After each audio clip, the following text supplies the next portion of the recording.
Ça reste, je pense qu'il faut s'enlever de la tête que le conseiller financier va trader des stocks pour toi, genre. Tu comprends qu'il investit ton argent dans un portefeuille préconçu par des gros bonnets, genre. Puis ça, genre Fidelity Investment, qui est comme la plus grosse firme d'investissement, tu as différents types de portefeuilles. Tu as genre portefeuille croissance mondiale, croissance américaine, équilibrée, etc. Puis tout ce qu'il fait, c'est que dans le fond, il te fait un étude de profil de risque qui, by the way, on donne dans le bootcamp. Là. Genre, tu t'as qu'à suivre le quiz puis on te donne ton profil de risque. Il prend le profil de risque, check la feuille, il check ses produits. OK, parfait, je te plug ça là-dedans. Merci, bonsoir. T'sais.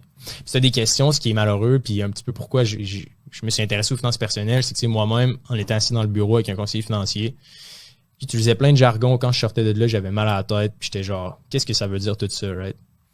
Puis quand j'ai commencé à devenir passionné sur le sujet, puis de passer de 0 à 1, je me suis rendu compte que c'est vraiment juste l'utilisation des mots.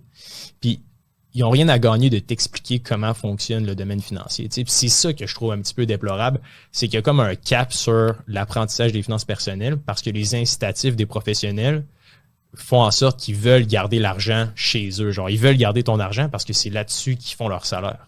Ils gardent une commission.